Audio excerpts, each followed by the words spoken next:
Hey gang, so today I'm headed out. I just finished up with, dropping off to lacrosse, picking up from lacrosse, and now dropping off for football, flag football, and dropping off for another lacrosse camp. And now I have 4 hours, so I'm going to go buy some beer, and I'm going to go over to Richard's house, and we're going to start the second turn of our second play of the campaign game for Carthage. And the first game was pretty interesting. It ended in 260, and I think we discovered either a wonderful design mechanism or a partial flaw in the rules if you're not paying attention to the rules of what the victory conditions are for the game.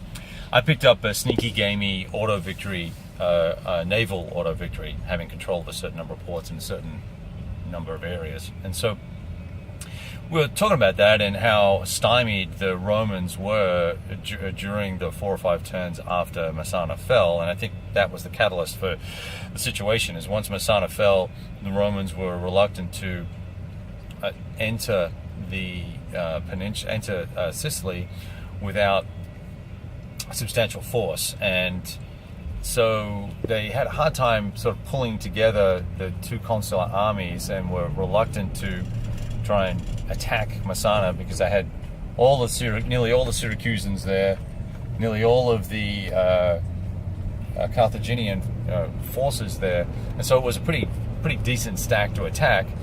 And I had been threatening to do some various other things, looking to make minor raids and assaults on areas in the southern part of Rome, and so southern part of Italy, and so the Romans were holding back some forces and not able to bring the full weight of two consular armies to the island. And the other problem is that if they didn't capture a port, they were going to be out of supply, and that was going to cause all sorts of problems for them as well. So no naval transport until 260, no ability to really be proactive on the island. Not being in Sicily and not having any Carthaginians on the mainland meant that it was very hard for them to raise troops.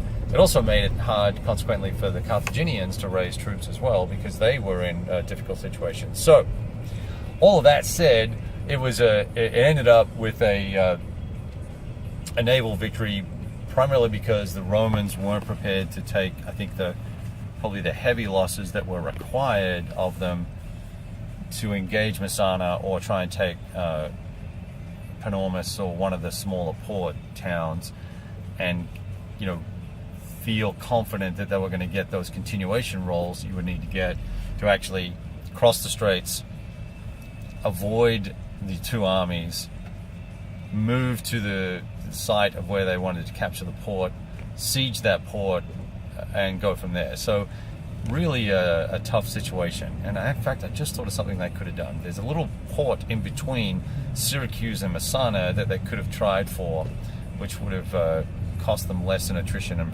perhaps it's a minor town, so that might have given them the opportunity to capture that town and then be in supply, which might have changed the game for them. It's something to look at when I get to Richards. We'll do that. So this second game now is going very differently, and we're seeing the Romans have got 100 strength points in Messana. They've moved two consular armies in there, and the Carthaginians, are going to have a tough time of it with a significant in-supply force on the mainland of Sicily. But it will consequently make raising armies slightly easier. All right, I just wanted to share that with you. I got 4 hours of goodness coming up, and we'll talk to you soon. Thanks for checking in on the big board. The full report on the past campaign will be up in maybe next 2 or 3 days. That'll all be up, so you've got to see and read the full story there, and we'll be updating this one in the next week or so. Talk to you soon.